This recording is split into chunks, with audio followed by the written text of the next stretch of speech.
This is episode 135. Have you ever told somebody that they can't get it on time if you want it done right? See how there's a better way today? Stay with us. This is the Elevate Construction Podcast, delivering remarkable content for workers, leaders, and companies in construction wanting to take their next step. Get ready to step out of your comfort zone with Jason Schroeder as he encourages you to do better, live a remarkable life, and expect more. Let's go. Well, welcome everybody to the Elevate Construction Podcast. I'm on the line here with a guest today, Jim Rogers, and I'm really excited for him to introduce some of the cool things that he has done. So say hi to everybody, Jim. Oh, hello, everybody. Glad to join you today. I appreciate being on the show, Jason. Well, that's fantastic. So I've been introduced, and most of you in construction probably know Jim from his LinkedIn learning courses. He does a fantastic job. I've been exposed to him in the consulting that he does. Very kind, wonderful, approachable, and knowledgeable individual. I'm not just saying that because you're here. I feel like I'm a pretty good judge of character, and it's been really neat to work with you, and that's why we asked Spencer asked if he could do the first reach out, but we talked about we've got to invite you to get on the podcast. So to introduce you a little bit, can you tell us just a little bit about you? I mean, what your role is and what's your involvement with construction? Sure. I'll back way up to my introduction to the construction industry, which was really in high school. Started in construction then. Went to school for something entirely different and left school and decided I still really liked construction. And in one way or another, that's where I've stayed my whole life and kind of gone from project management and construction management to teaching construction management at Arizona State for a while. And then really kind of got interested in continued education and really started thinking about all of the things that my construction management students still didn't know when they got out of the program because we only had them for so long. And that led me to join LinkedIn and LinkedIn Learning. LinkedIn purchased an old company called lynda.com that had been around in the online training industry for many years and said, hey, we want to expand into construction management and the AEC industry. And that's where I've spent the last 4 or 5 years is creating online courses for them and kind of broadening the reach and really kind of expanding the message to more than, just locally here. So I still really enjoy working with some of my consulting clients and getting the insights that brings me. And then I kind of am able to turn that around and go out and create these online courses to get a little broader reach and help push our industry along in what we know and what we learn. So you got started with LinkedIn through lynda.com, is that right? Were you scored with there? I started there literally the month that LinkedIn bought lynda.com. So the buyout had just gone through. And that's when they contacted me and said, hey, we'd really be interested in doing this. So that's really, I don't know if you want to call it a good break. You deserve everything you have, but that's a really neat opportunity. You get to be the face for a lot of this really neat training. That's pretty cool. It really was. It was one of those where I knew who lynda.com was. I didn't know much about them. I wrote this letter saying, hey, I have this crazy idea to, for you to expand your courses into my industry and never heard a word. And then all of a sudden after the buyout went through, I was just literally sitting doing nothing one day and my phone rang and it was them saying, oh, we're really sorry. We never got back to you, but we got your letter and we're really interested. And now that the buyout's gone through, we have some breathing room and we want to do this. That's neat. So, the reason I'm passionate about having you on is because, and this, we've talked a little bit, even if I'm naive about how far we can go, I want to participate with people like you in providing training so that we can elevate construction coast to coast, right? Make the environment for workers better, trained leaders that have preserved and balanced and happy families at home. And to your point, with this higher level of focus, I think we can do it. And one day I want to plant a seed right now. And so we sent an email to Mike Rowe. We'll see if he we'll see if he sends something back. But um, here, imagine this. Okay, so have you ever seen the home makeover shows?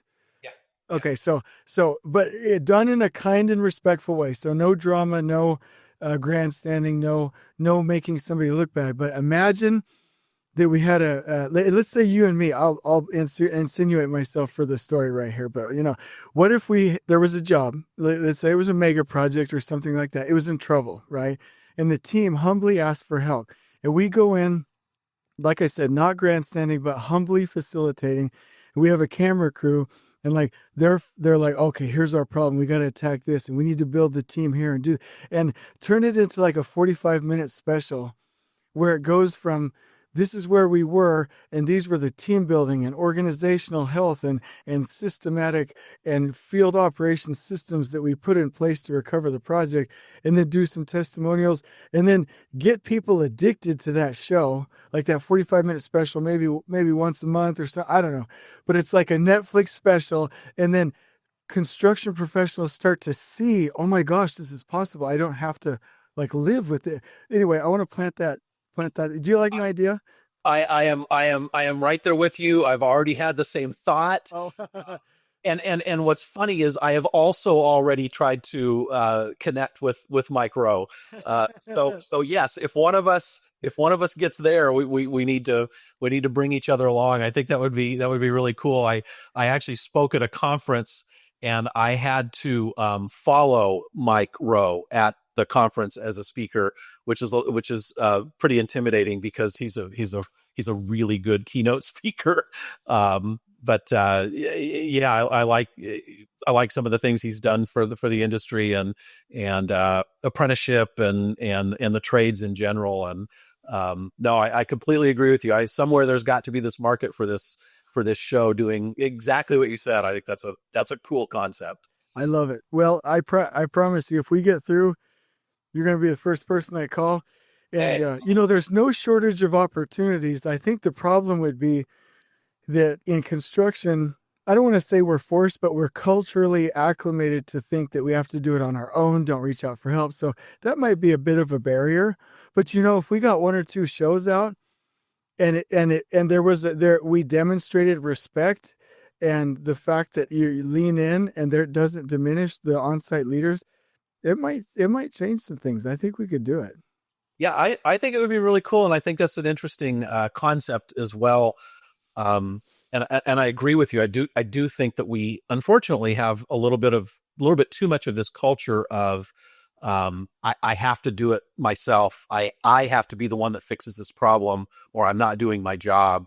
And it would be kind of nice to demonstrate that's it's not really necessary, and nobody knows everything, and sometimes you can really do a lot of good by just bringing in another team temporarily. It doesn't, you're not failing in your job. You're not bringing somebody in to replace you. You're bringing in help. Yeah. And people want to come in and help and coach so that they can leave and go on to the next project while you continue on and do better at your project. I think it's a great idea. I love it. Well, let's make it happen. I think the only question is it 1 year, 2 years, 5 years that we get there? Right.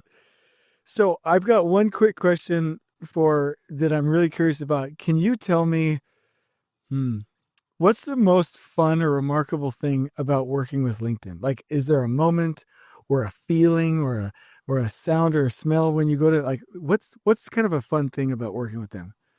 So I absolutely have an answer to that. I don't even have to think about it. The other reason I hesitated a little bit is the answer somewhat bashes our industry a bit. One of the thing that I immediately noticed at LinkedIn is just this concept of we are all a team. We are all working together. And there's ways we resolve disputes and ways that we resolve conflict that are very friendly and don't don't induce a lot of stress. And again, coming from the construction industry, and especially from the construction industry a decade ago and 2 decades ago, you probably have to agree with me that that's not really how our industry wants to be. It disputes are constant, and conflict is constant, and we don't always deal with them in the same way, or in a way that's pleasant, we'll say. And it's been 5 years now at LinkedIn, and I do a lot of remote work, and I do a lot of traveling for them. So I'm obviously not there every single day. There's obviously things I don't see, but what I have seen and what I participated in, it's just been a really pleasant environment. It's just been this environment where everybody's pushing towards this learner first philosophy, and what that means in the courses that we produce, whatever the topic is we want to do whatever it takes to put the learner first and make sure that whatever we're producing, whatever the topic is, the learner's first, and the learner is benefiting from the decisions we make. And that sort of guiding principle has been really, kind of refreshing, I guess. Well, I love that. If you, I'll talk you into it somehow. I'll send you, some kind of baked goods or something. But if you ever want to bring me along one day and we'll talk about lean or something, like I'll do it for free. I'm just there riding on your coattails. I would love to just see that even for an hour. That's awesome. I have one, go ahead. Sorry. Well, I was going to say, we were very much on the roll of me being able to bring the film crews out here from LinkedIn and interview people and go to job sites. And then, of course, 2020 hit, and now we're virtual and trying to, figure out how to get on that roll, get back on that roll. But once we can do that, I definitely will take you up on that. That's awesome. So one more question because I don't want to go too far before we get to the topic, and to cue up the topic, you're really big on safety, quality, and productivity. We hear that they're equal, right? But people usually look at it like you were telling me, like dials. If you get these two, then you can't have this one. So that's the topic we're going to get into. And I'll cue that up and signpost that for us. My last question is, where do you see yourself by way of influencing the industry, teaching, mentoring, coaching, consulting in 5 years' time? Like, what would be your vision? If I'm doing this in 5 years, I'm successful.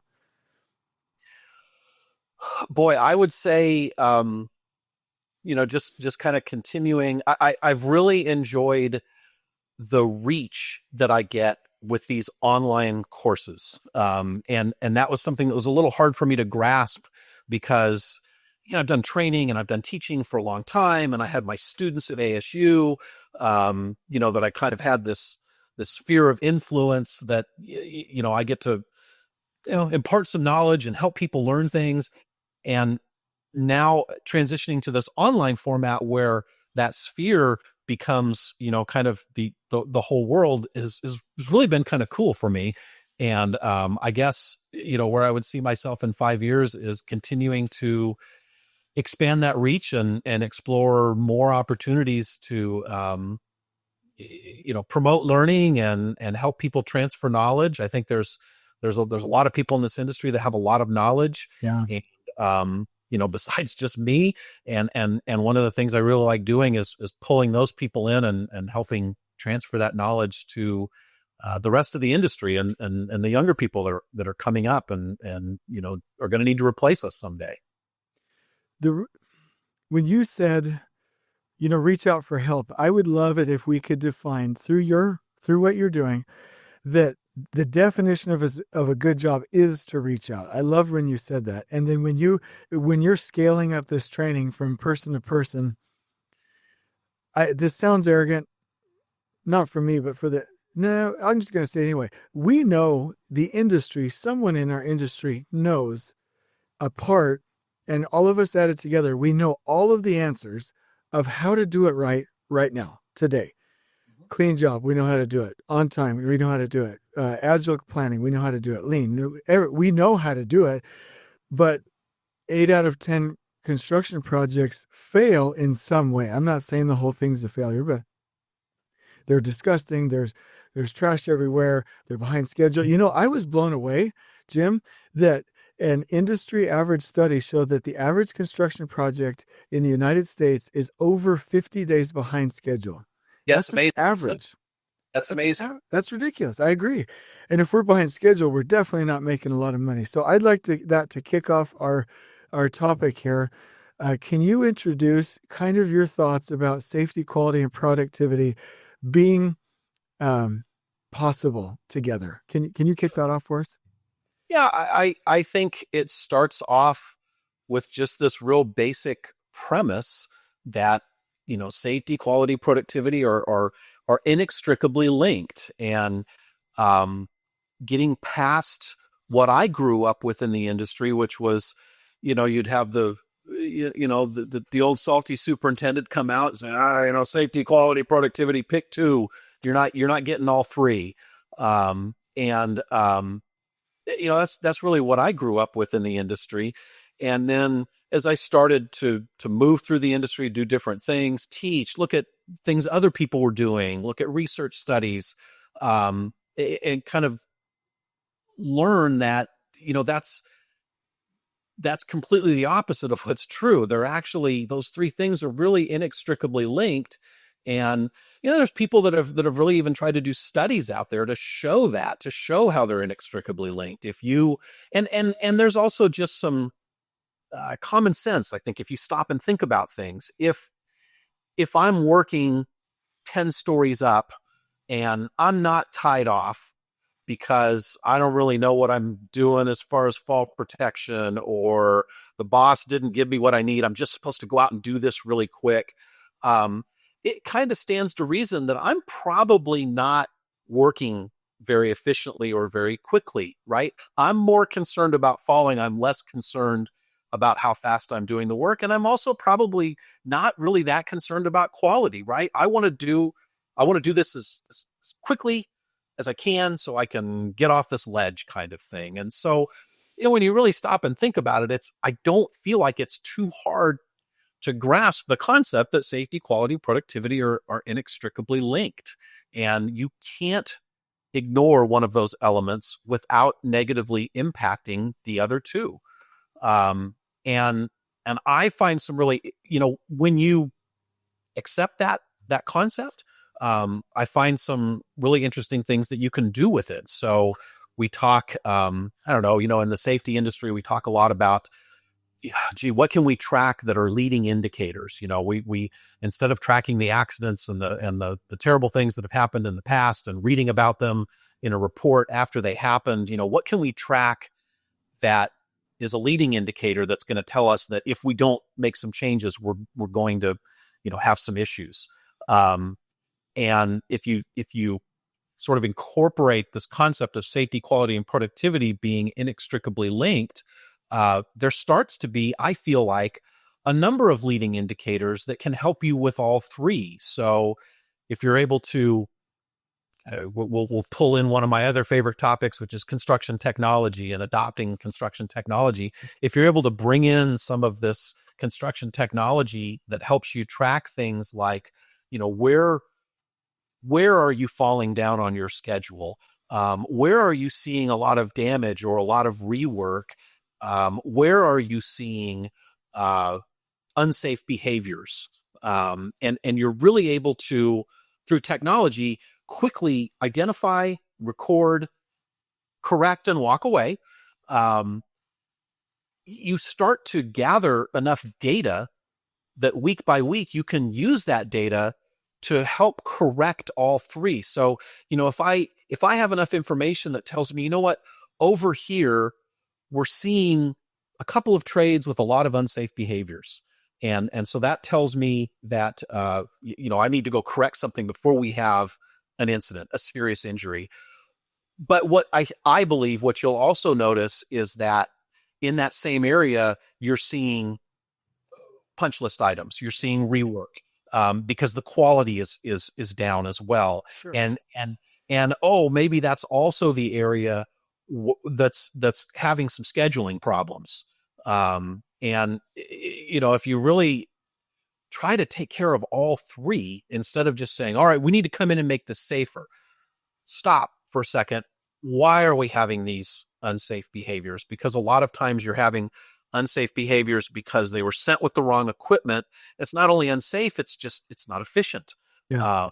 And just that recognition of, if I see one of those elements going downhill and correct it, I can prevent the other two from faltering as well.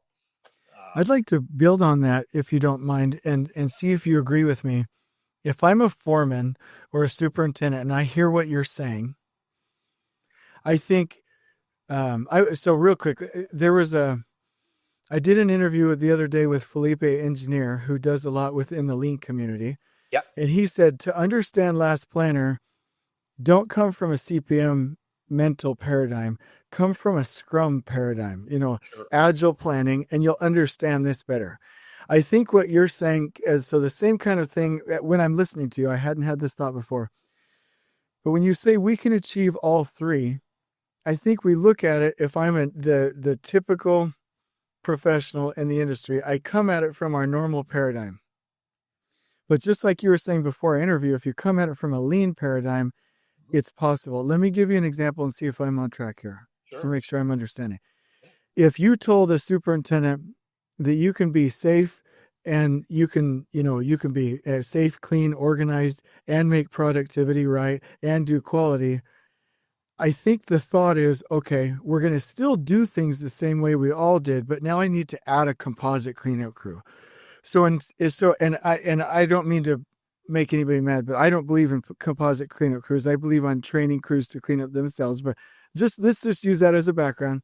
Okay. If you're doing that, they think I'm going to keep doing the quality the way we're doing it. I'm going to keep the speed, and you want me to be safer and cleaner. Let me add manpower. And that could actually increase the risk of us being unsafe, lack of quality, more communication breakdowns. But if the crews learn lean, implement lean, and reduce the waste they inherently create, to your point, which you mentioned on the ledge example, increase their amount of planning and focus on quality, then the cleanliness, organization, installing it once, being effective, will pave the way for quality. So if I'm right, I think what we have to do is adopt your mindset that you're telling us, with the concept of get to the root cause. Don't do it the old wasteful ways that we used to do it. Does that make sense?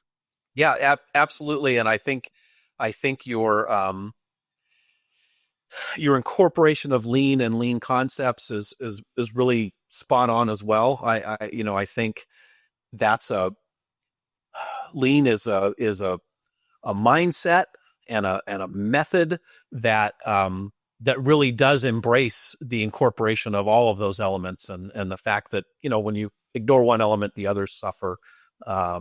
So I absolutely agree with you. And I think that lean provides a framework for us to start thinking differently as well, which is important, I think. I like the way you phrase that, think differently. Two other things that came to my mind, and then what I'd like to do is see if you have any closing thoughts or challenges for our listeners. And you've read the book, The Power of Habit. Most people listening to this podcast has. You probably remember where they talked about doing quality RCAs, root cause analyses, help their safety program, and in one company, a focus on safety changed everything, their productivity, their financials, and everything. And I think those stories prove your point. And one focus of mine that happened in the cancer center downtown Phoenix, when I was with Hensel Phelps, we were installing chilled beams, one of the first facilities in Phoenix that really started to use chilled beams in the interiors. And they had planned 2 or 3 yard, they called them yard guys, gals, but they 2 or 3 yard guys back at the laydown area, and they were going to have 8 people installing these things. And we had implemented, and I'll just brag about him, Brad Nelson, one of the best superintendents ever. I love that guy. He and I worked out a plan where the floors were going to be spotless, cords off the ground. We always say that, but like we really found a way to do it. And at the end of the day, their crew size went from 8 to 2 with no yard guys. The material, the chill beams came in. They had some fitting up to do. They bring down the all thread. They unpackage them, but they unpackaged them at the loading dock. Immediately, the trash went in the dumpster and then right into place.